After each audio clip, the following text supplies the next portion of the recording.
Okay, I've tried every single music streaming service, from Tidal to Amazon Music to Apple Music, Spotify, YouTube Music, and more. And in my opinion, there's one clear-cut winner, and this is what we're gonna talk about in today's video. There is one true king in all of these music streaming services, and that one is Spotify. Spotify, at the end of the day, has the backlog, has the years of experience from putting this content together, for being the ones that innovated the fact that you can pay one monthly price and access practically any song that you want in high quality audio. And when I found other options for free, like for example Amazon Music, where I could get 3 to 4 months for free, and by the way, they're doing that again for this Black Friday. This Black Friday, I believe you'll be able to stream Amazon Music for free without paying anything for about 3 months, something of that sort. I'll link it in the description box below. But when you get companies like that that are enticing you to try out their services, and they have the same songs and they have the same catalog, but there's an added bonus of not having to pay for it for 3 months,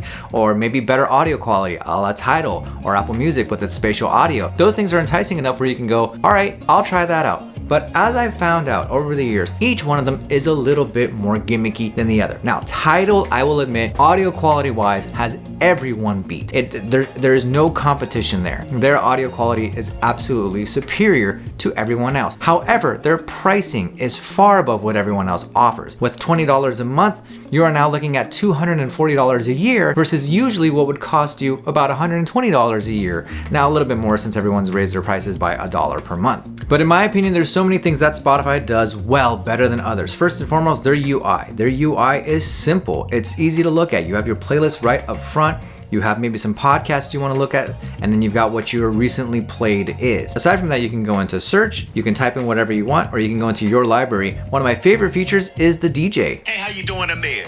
Good to have you here. You're with your DJ X. We're gonna dive in with a few of your old summer songs. Magic up first. I love the crap out of this song, and the DJ called me by my first name and pronounced it correctly.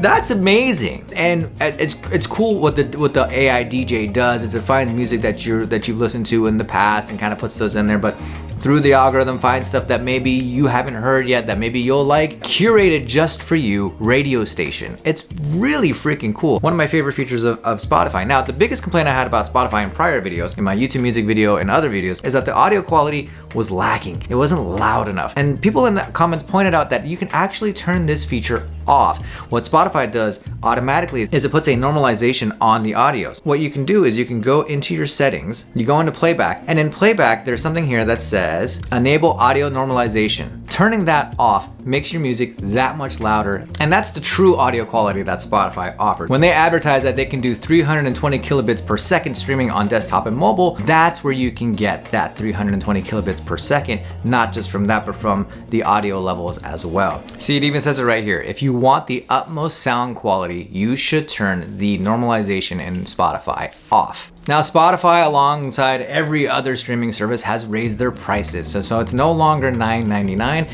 it is now $10.99, but that extra dollar is applied to Apple Music, Amazon Music. They're all raising their prices. And so while it is not the best thing in the world, it's also not the end of the world. You are basically paying an additional $12 per year to stream all the music that you want. And you know, for me, right now, I have a YouTube Premium subscription. So the question is, why wouldn't I just stick with YouTube Premium? Why wouldn't I just stick with YouTube Music as opposed to Spotify? Well, for 2 reasons.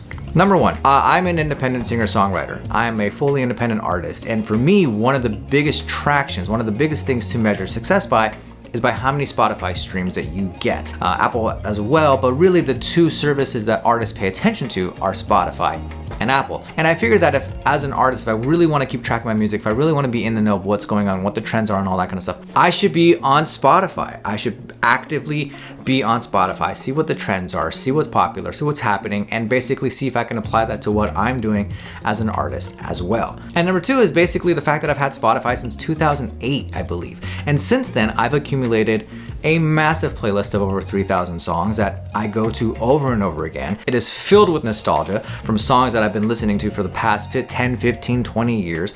And I could not find a way to port that playlist over to other streaming services. And if you know of a way, let me know in the comment section down below. Those two things really made me go, you know what? I kind of want to be back in the ecosystem a little bit. I had a little bit of FOMO, if I'm being honest here. I had some FOMO of like, am I missing out on Spotify? Am I missing out on something that's cool that's happening, like the AI DJ? Am I missing out on the podcast, on the audiobooks? Am I missing out on anything that I'm not getting with YouTube Music or with Tidal or with Apple Music or with Amazon Music? And at the end of the day, it's kind of like having an iPhone. Everyone kind of has one. It's like when I go and talk to people about music and they want to share something with me and they go, okay, cool, like pull up Spotify. I'm like, well, actually, I'm not on Spotify. I'm on YouTube Music. Oh, I'm actually on Apple Music. And this is such a dumb thing to complain about, but it's the truth. There's a statistic that MKBHD just pointed out where 87% of young people have iPhones. And I have opinions about that. It really is a story of blue bubbles versus green bubbles in my honest opinion. But when that many people are on one platform, then what's the percentage of people that are on Spotify? And the truth of the matter is that Spotify just has more users than every other company. In February of 2023, Spotify had 44.4 million US subscribers,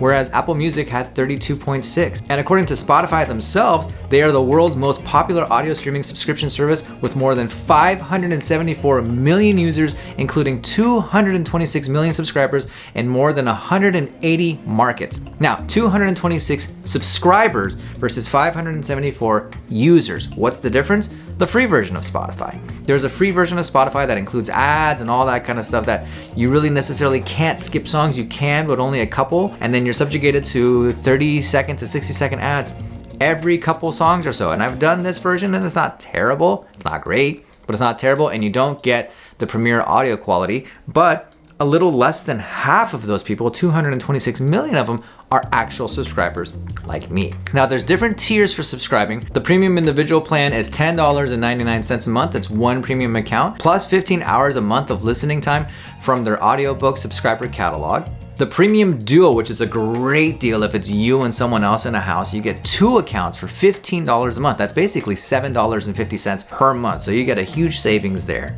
Then there's the family account, the premium account. Also a really great deal if there's about 5 of you or 6 of you that you can share this account with. $16.99 a month gets you 6 premium or kids accounts. You can block explicit music if you need to. You get access to Spotify Kids, plus you get the 15 hours a month of listening time from the audiobooks subscriber catalog.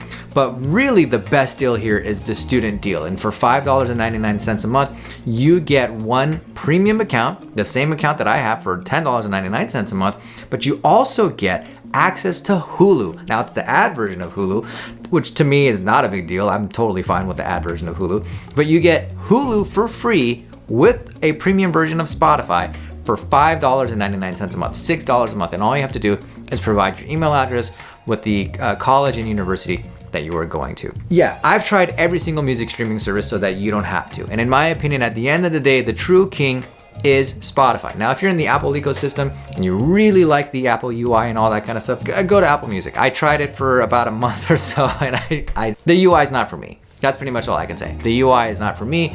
The listening experience is fine, but the UI is not for me. I love YouTube Music. I think YouTube Music is a great bundle with YouTube Premium. So if you have YouTube Premium like I do, and you don't want to watch ads like I don't, then YouTube Premium is a phenomenal option. With YouTube Music, absolutely, I would snatch that up in a second. I think YouTube Music is great. Tidal, the music quality is phenomenal, but it's too expensive. Amazon Music is a good option. Again, if you're the Amazon ecosystem, really, really cool, because I believe with Prime, you get a little bit of a discount on Amazon Music. But at the end of the day, if you want the creme de la creme, if you want the best playlists, if you want the best listening experience, if you want the best AI DJ, which to me is just the coolest thing ever, then Spotify, I think, is the way to go. Let me know which music streaming service is your favorite in 2023 in the comment section down below. And I really do hope to see you in the next video. My name is Amir. This is Arc Overload. I'll see you next time.